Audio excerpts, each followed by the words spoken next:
Hi and welcome to RC. I'm Andrew, and this is my MC8c series, which is this fellow here. This is the new version of the kit. If you haven't checked out our unboxing videos and so on, I would suggest you do so. Far more detail in there. But this is the new MC8. Terry's got the new MC6. Mine's the C kit, so predominantly it's got metal axles and one or two of the extras that we'll come to in due course. And obviously it's got 4 axles, 8 wheels instead of Terry's 6. Now he's documenting the build a bit more thoroughly than I am. He's a little bit ahead of me on the build, so it seemed little point in me reiterating the steps that he's gone through. So instead I'm going to try and focus on the differences between what he's doing and what I'm doing, and also any specific problems that I've come across, and hopefully share any solutions that I've found. So to give you some background, I started this build a week ago. So a week ago I started getting to grips with this, and it took me 2 nights.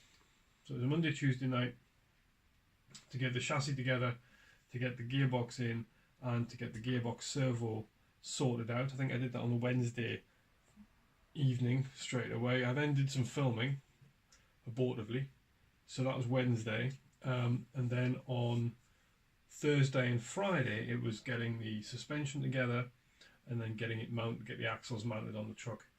Saturday I was at Terry's and we put the servos in, put the electrics on. I mean, this is just temporarily loaded on there for now. So yeah, pretty much, and by Saturday afternoon it was a runner, and I'm going to, by the magic of video, drop in a little bit of the truck running for you right about now. When it goes over like that, the kind of front wheels are off the floor.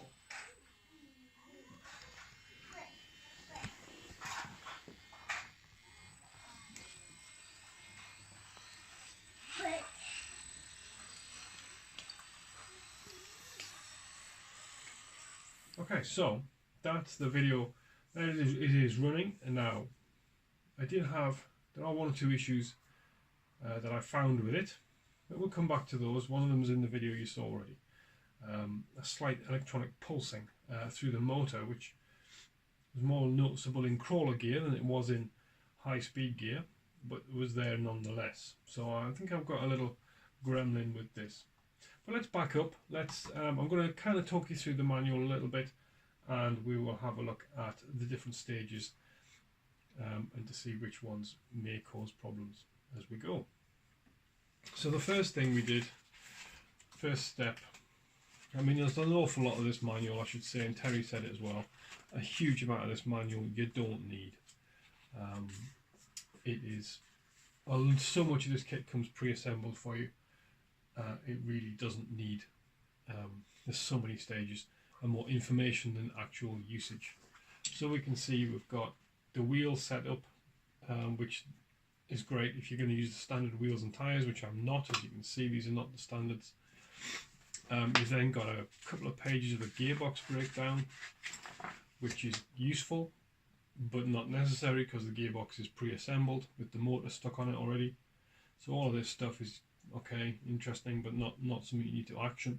Your first step is step 8, where you put the side rails on the motor, and then the motor would then, these side rails are then what screws into the chassis rails in due course. You've got to put the drive shaft ends on as well, the prop shaft ends on each side of the gearbox, and there's your first difference. So the MC8, the B series and the C series both have metal prop shafts, but the C series ones are beefier, heavier, they are different. So you'll see in the manual as you go, there are little call out, little section boxes here, C and B, just so you get the difference. The A has got plastic stuff, and it seems to have a different manual all of its own. They don't mention the A in here at all. So this brings me to the first of the differences between the B, between the MC6 and the MC8. that we just noticed on Saturday. What we noticed was the motor sits lower in the 6 than it does in the 8.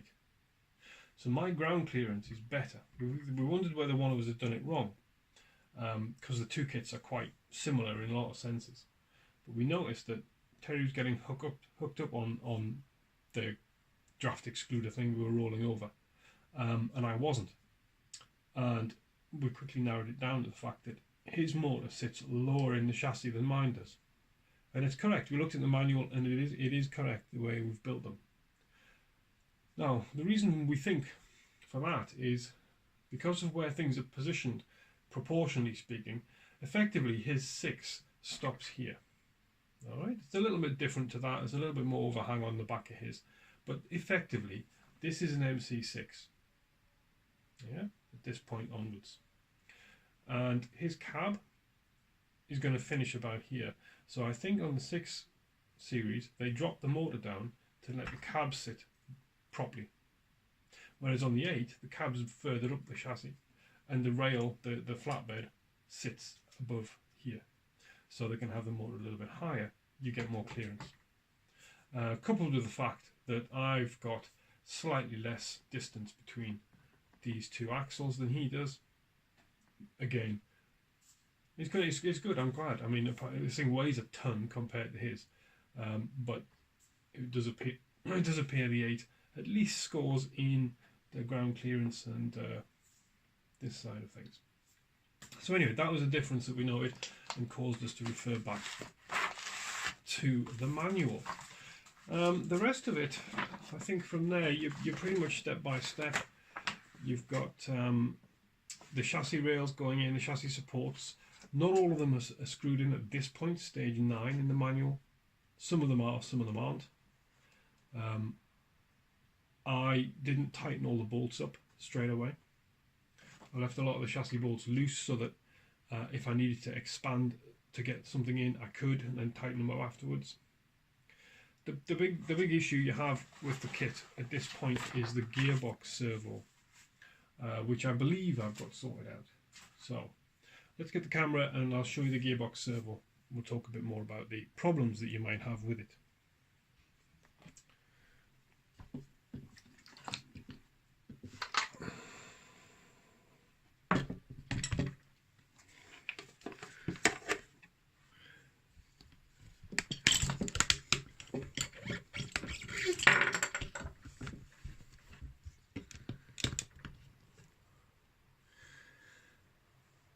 Right, the gearbox servo.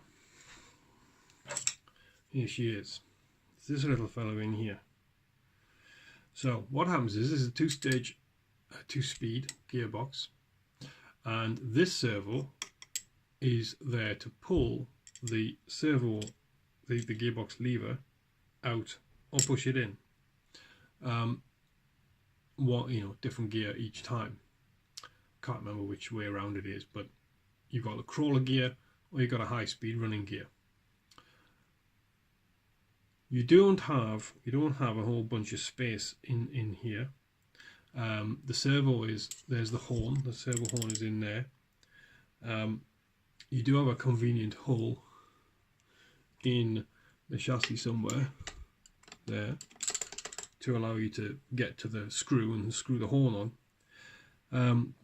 This assembly here is screwed to the horn, so this is what actually moves the thing up and down, and it's got a spring on either side with a tensioning bolt at this end.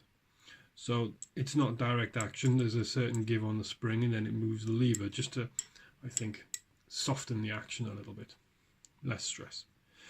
Now, cut a long story short, Terry spent about a week trying to get his to fit and work. So I benefited from his experience, which was brilliant. That's the good thing about having an RC buddy, isn't it? Especially one who's got ahead of you on the build. Lots of different combinations of angles here, and what I did to deviate slightly from the instructions is that first of all, I think if I remember rightly, I reversed this connection because this big brass collar was catching on the servo. You see the servo is in there under the prop shaft, and this big brass collar was catching on it, so it was stopping the travel of the arm.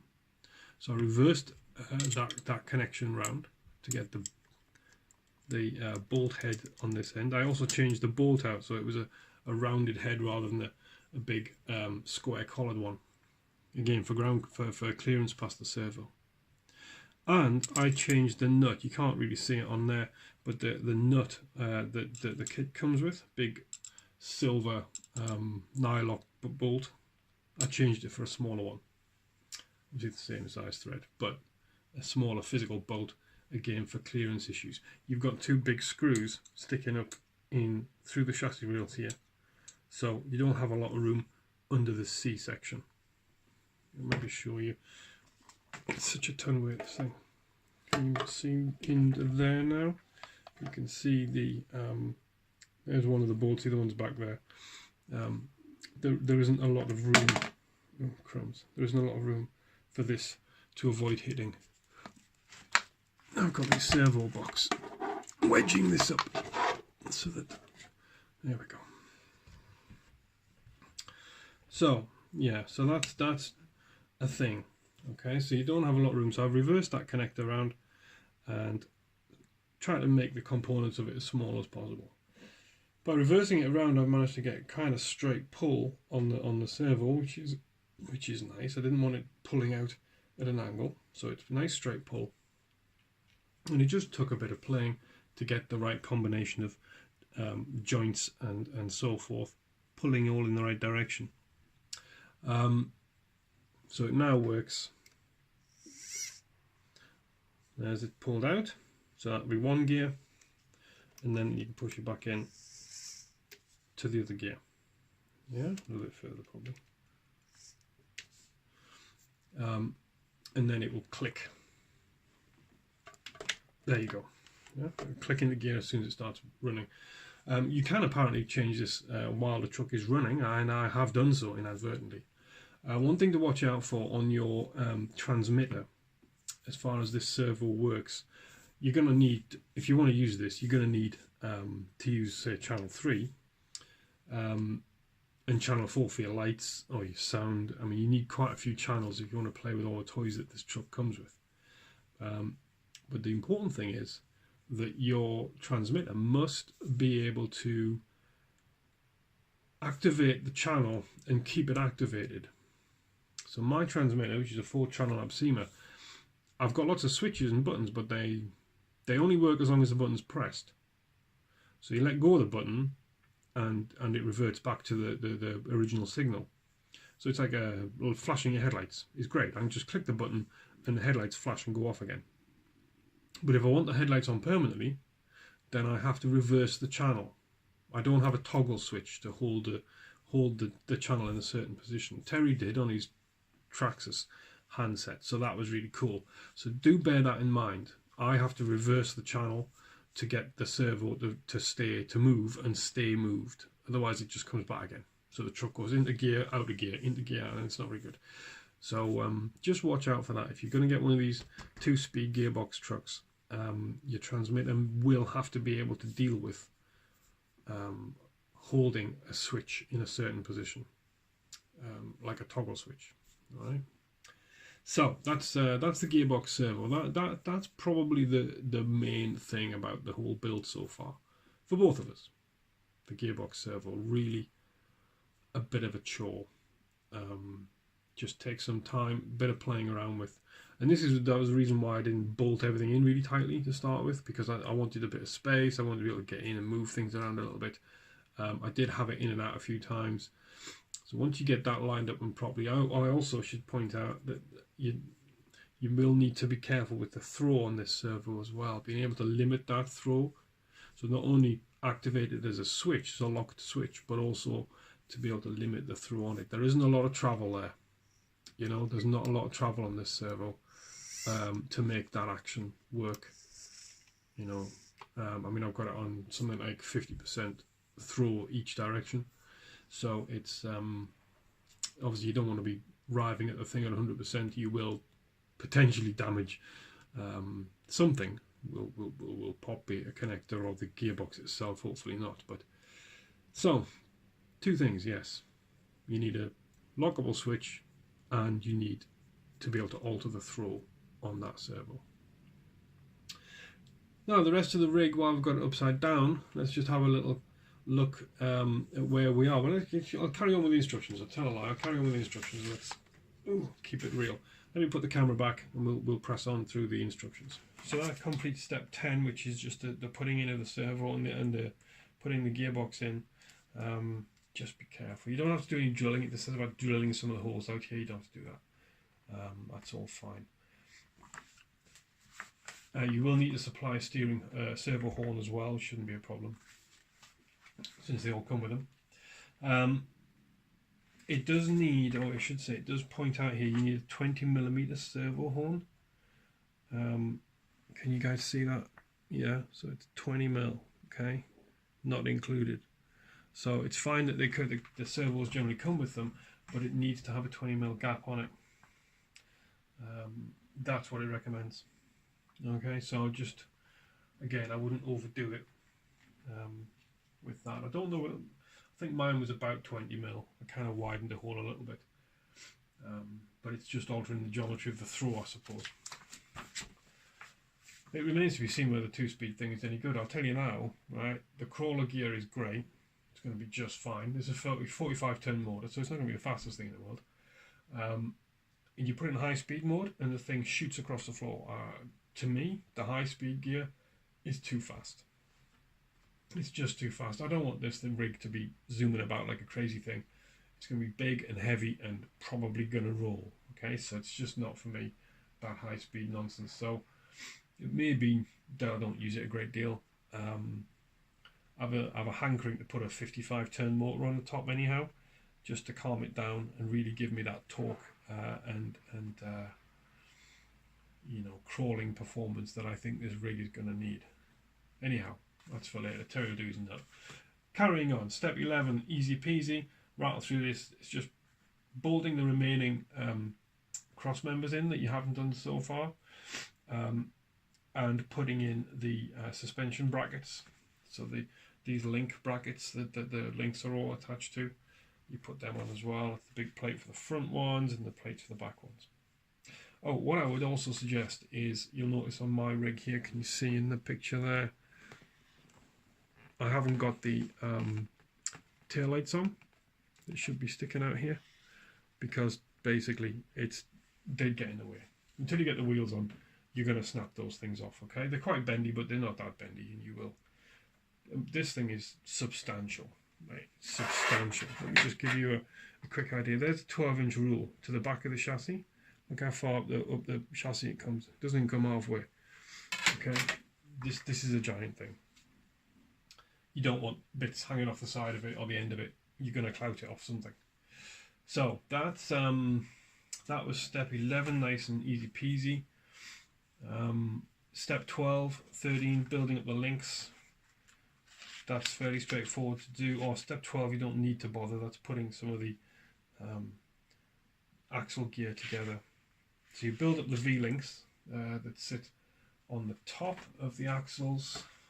So you have to start getting a bit clever with your upside down business. But you can see the V-links on the top of each of the axles. So that's the first thing you start building. After that, you're going to get into an awful lot of axle building, which you won't need to do. Both Terry's plastic axle B model and my metal axle C model, the axles come pre-assembled.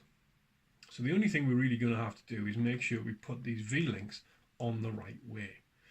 And to cut a long story short, the 3 axles all point one way, the front steering axle points the other.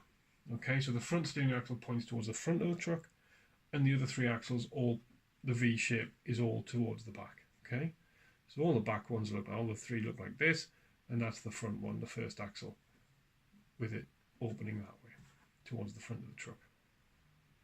And that's a useful guide, because when you come to put the shocks on and the suspension on, it follows the same logic. So Then you've got a whole bunch of pages about breaking down the axles, building them up again, rah, rah, rah. Not relevant, not relevant. Okay, not relevant, not relevant. Not relevant, not relevant, not relevant, not relevant. There's lots and lots of pages. You feel like you're getting through loads of stuff. Not relevant, not relevant, not relevant. Until you get to step 36. So at that point you'll have 4 axles with your V connectors on the top. And you'll wonder why there was 10 pages of stuff you're not really going to do. Not saying it's not useful, but not part of the build. Suspension. Your shocks are built for you as well, so you don't need to bother with that. It's down to here. Difference between the B and the C model.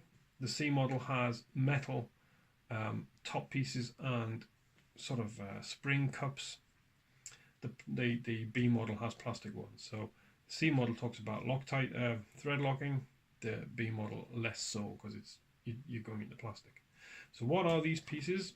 They are these pieces. Let's have a little look on the truck. Here. Here's one of them on my 3rd axle. So you get a metal piece here, this link connector here, and then you get a metal shoulder that the spring goes in. You'll notice that the shocks on this truck, on these MC trucks, these man cat trucks, let's say, because this is true to life as well. You've got the damper, the shock here on one side, and you've got the spring with nothing in it to the other side. Both are bolted to the axle. So it's the same sort of action that you get as normal, but they are separated. Don't know why, but they are. All right. So metal on the C, plastic on the B and the A. Now this brings me to the first issue. These are a bit of a pain to put in because you've got to get a screw through there into the bracket that attaches to the axle, and you've got to get a screw through here, through this cap, through this this shield thing, into this. So you've got a screw going in that way, a screw going in that way, all through this spring. It's a bit of a pain getting your driver in and getting them tightened up. And as you tighten them up, the spring rotates, so you can end up with a spring twisted more than it should be, because this black, you see on the page here, you see, so you've got a bracket here which is metal on both kits, and you've got to screw your spring and into the top cap as well. Yeah, so it's a bit of a, with the C model you've got to go up into it. With the B model you go down into it, but either way you've still got to navigate the nut and bolt and holding them both and all the rest of it. Tricky step, not difficult, just tricky. You gotta just take your time. Don't lose your rag. Now, one of the problems I had with this C model, this A model, Terry didn't have, is these bolts that they suggest. I turn over the page when we get to actually put. See, you're putting the completed spring assembly onto the axle, so it slides over, sits over the axle there, and 4 bolts, 2 bolts going either side. You're then putting the shocks on. So this is where I got to the problem. The shocks bolt onto the side of the bracket and up onto the top section here. Now the problem I had, these bolts were too long.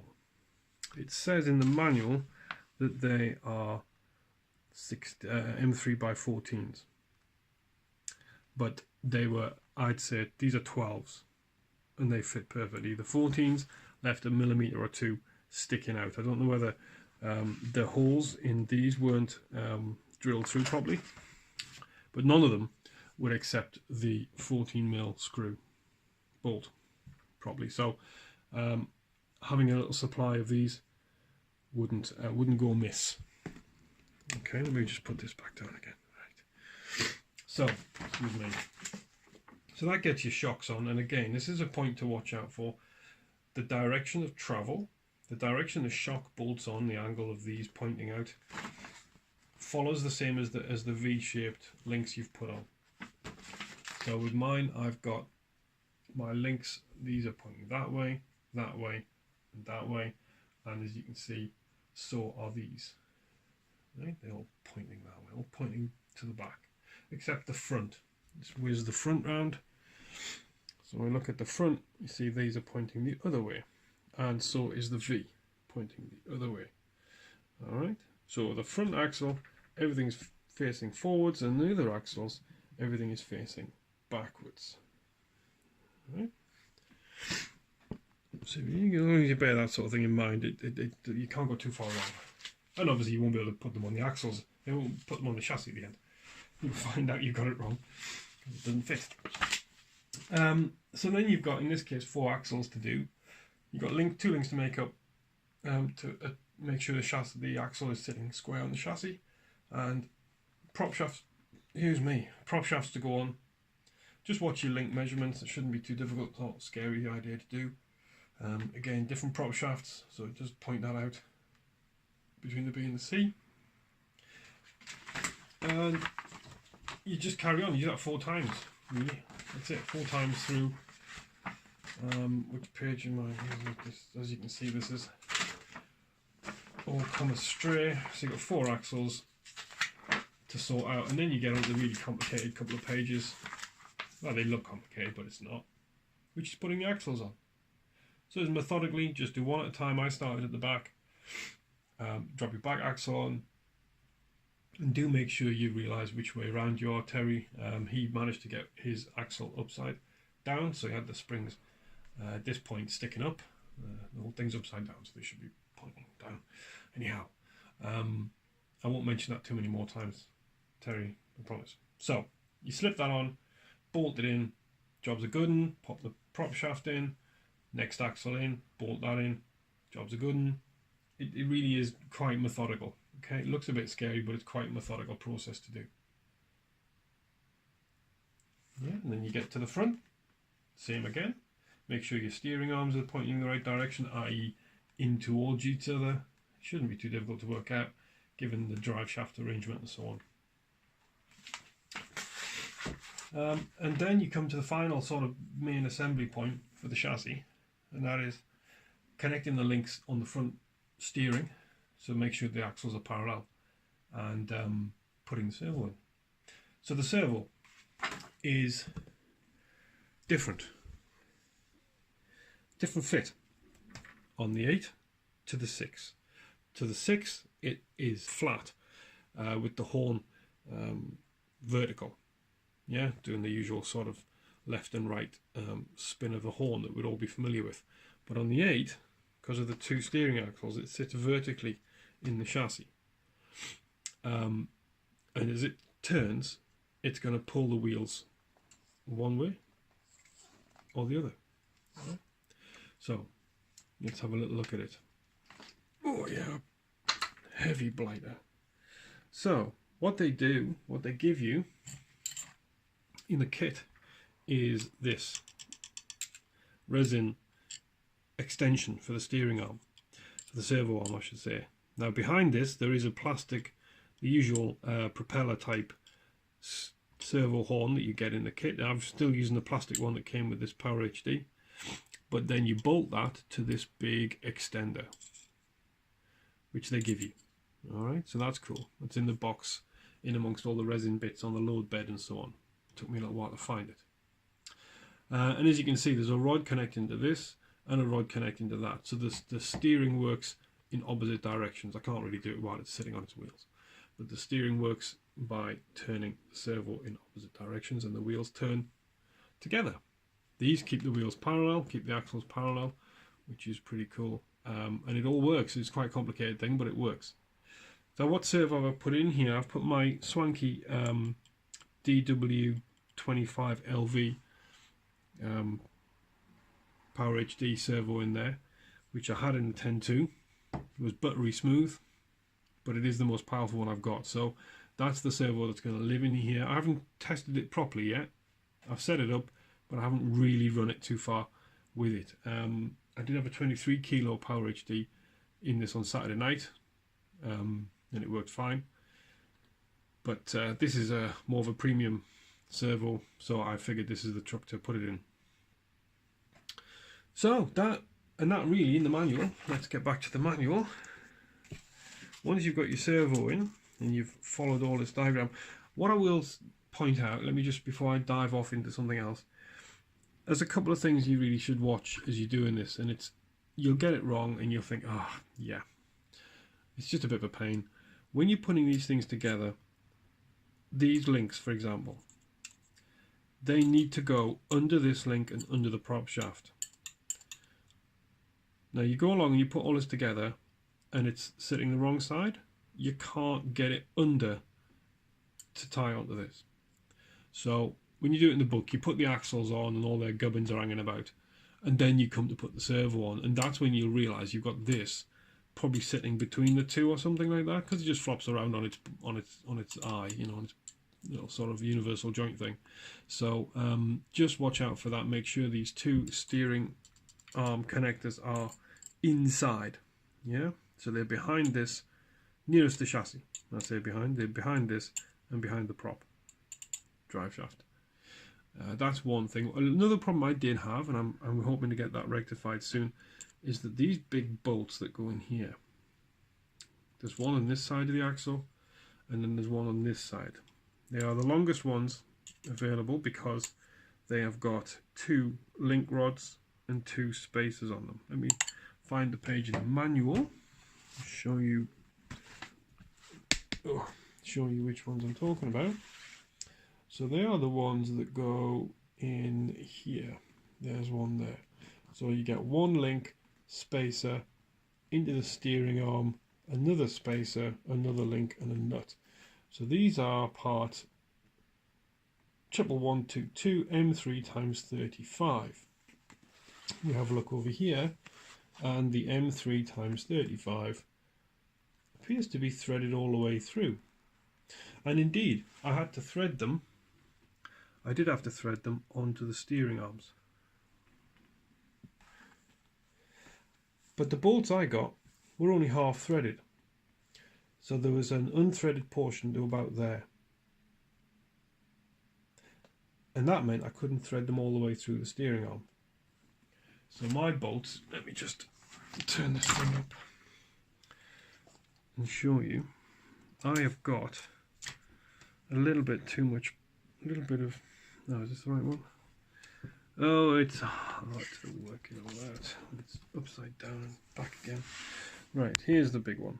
Right, so I have got play here when I shouldn't have. Let me just stabilize the camera a little bit. You see there? Because I can't drive that in any further. That bolt won't go down any further. It is stuck in there. So it'll unscrew fine, but it won't bolt through this any further. So that. Okay, so I've got some new bolts on their way. Ironically, when I looked at Terry's on Saturday, he's got exactly the same bolts with exactly the same half-threaded layout. Now, his plastic axles, he can actually put the bolt through. So it makes sense that it's only half-threaded. The unthreaded portion sits through the steering arm, and there's only the threaded bit sticks out, and it all fits perfectly, and it makes perfect sense because then the bolt can rotate if needs be. Mine can't. Mine doesn't push through. So I don't know whether these are not drilled out enough or the bolt is at fault. But the steering works fine as it is. So I've got some more bolts on order, and I should be able to some new bolts on order. So I should be able to rectify that. At least not have the link loose on the top there. So the last step in the manual, I'll not get it out, it's under the camera now, is to just put the wheels on. Now these wheels are not standard wheels, as you can see. So I'm not going for that military spec wheel. I'm not a great believer in the stock tyres, which look fantastic, but I don't believe are going to shift the mud enough for the winter. I think they're going to clog up very easily. You can scale everything beautifully, but you can't scale the mud. So I don't think they're going to really, I think they're just going to clog up in the wheel. The truck will just sit there spinning its wheels, digging a big hole. So these are Swamper copies, Proline Swamper copies off eBay. Not, obviously, don't really want to promote the tyre industry, but when you have to buy 8 tyres, plus they have to be, these are the same size as the stock tyres. I was really careful. I didn't want to get 2 tyres that are too big, and you wouldn't get this clearance. The axles would jam up. or that they would foul with the steering and the bodywork and so on. So these are fortunately the same size, unlike my official Proline swampers on the 10.2, which are much bigger. So and they come with beadlocks on, alloy beadlocks as well, pre-assembled, thank God. I'm going to do 8 of them. So it was a bit of a no-brainer. Yeah, it's 50 quid on eBay for 8 wheels and tyres. They're nice and soft, but not too soft that they compress and squash down currently, so that's quite good as well. I'm really looking forward to giving these a good run out in the mud. Now, final issue I have with this truck so far, and that is the rear axles rattle. There appears to be, and I haven't investigated this fully, there does appear to be some slop in the prop shafts, the axle shafts in the axles. It's not that the wheel is loose. The wheel is nice and tight. The whole hub is coming in and out of the axle housing, and because they're metal axles on metal hubs at the end, it really does sound grim. So the front ones are fine. Don't really get that on the front, but oh yes, on the back. So I'm going to investigate that. The manual talks about shims inside the axles, but you don't get them, I don't think. So I'm going to talk to Simon at Green Models about that if I can't remedy it myself. Hopefully I won't have to strip the axles out, because this middle one is going to be a bit of a cur to get to strip out and put some shims in. But we'll see. That's really my last issue. I did have an issue with the front axle. I had a problem with the spring rubbing on this what would be left hand side. As I compressed the suspension, the spring would rub on the chassis rail, or at least on this sort of protective shroud. I couldn't work out what was going on. Turns out that one of my V-shaped links from the front, was 2mm too short. So the whole axle wasn't straight. It wasn't sitting straight on the chassis. It wasn't sitting square, and that was enough to just pull. I must have pulled the axle slightly one way, and it was therefore causing the spring not to sit straight on the between the chassis and the axle. It was sitting in a slant, and it was rubbing as it did. So measure your links, guys. Measure your links. Okay, make sure they're spot on. I have mine. I've been working with my metal ruler on the side of the desk, like this. So everything gets measured. The bolts, every bolt gets measured against it, all the links get measured against it, just to make sure. Obviously I didn't do one of them, or it spun, must have spun it or something, I don't know. Did have a few late nights doing this, so there you go. Yeah, good kit, goes together real nice, no fit issues, nothing appears to be way out of kilter anyway on it. So yeah, very good, thumbs up, cross RC, nice one. Anyway, so more later, more to come. I've got to work out exactly what electronics I'm going to put in it. I've got to work out what colour I'm going to do it. Incidentally, I'm not going to spray the chassis. You're probably thinking, why would you build it without it sprayed up? I'm going to leave it as it is. I am mulling over the idea of taking each of the links off in turn and spraying them, but otherwise I'm not going to be coating the whole thing in one base colour. I don't mind a black chassis, there's nothing wrong with that. The axle colour is nice, I like that, don't have a problem with that either. So yeah, I'm not going to do a full body paint, chassis paint on this thing, which is why it's as it is. So stay tuned, there'll be more to come pretty soon, I would think. Terry's already cracking on when he's spraying and priming the shell and stuff, so yeah, stay tuned. Thanks for watching.